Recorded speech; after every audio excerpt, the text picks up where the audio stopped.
দীঘা ঘুরতে যাওয়ার দ্বিতীয় দিনটা ছিল একটু অন্যরকম। এই দিন আমরা সকাল সকাল উঠে এই যে ব্রেকফাস্ট করে নিয়েছিলাম, আর ব্রেকফাস্ট সেরেই আমরা চলে যাব অন্য একটা জায়গায়। সেটা কোথায় জানতে গেলে আমার সাথে থাকুন। এই যে আমরা একটুখানি সি বিচটা ঘুরে নিচ্ছি, আর এত মনোরম জায়গা পেয়ে তো আমি ছবি তুলতে আর ছাড়ছিই না। অনেক ভিডিও করছি, অনেক ছবি তুলছি, আর এটা আমার করতে তো ভীষণই ভালো লাগছে। দীঘার এখন বিশেষ আকর্ষণ হলো জগন্নাথ দেবের মন্দির। হ্যাঁ, আপনারা ঠিকই ধরেছেন, আমি ওখানেই যাচ্ছি। এই যে প্রায় চলে এসেছি। আমরা সপরিবারে জগন্নাথ দেবের মন্দির দর্শন করতে চলে এসেছি, আর আমার সাথে এই যে আমার ছোট্ট মিষ্টি গোপাল, ওকে নিয়ে একদম চলে এসেছি মন্দিরে। সত্যি কথা বলতে আমার ভীষণ ভালো লেগেছে, আর আমি বারে বারে যেতে ইচ্ছুক।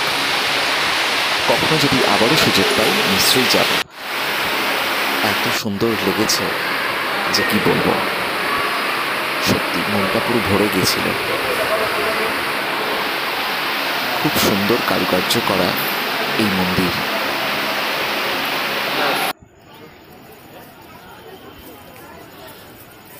প্রত্যেকটা ধাপে ধাপে একটা যেন স্বর্গীয় অনুভব। খুব সুন্দর, দারুণ যাকে বলে।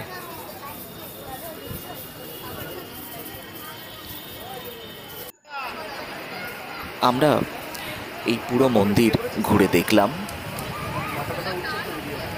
এই যে মন্দিরের পুরো চূড়া,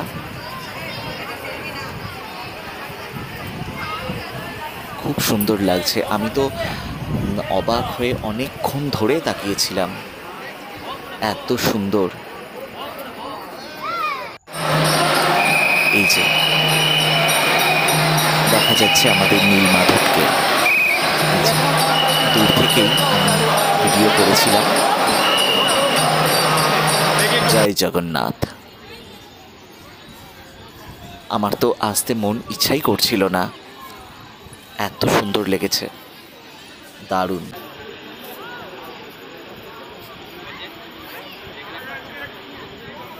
আবারও কোনোদিনও সুযোগ হলে আমি নিশ্চয়ই আসব। জয় জগন্নাথ।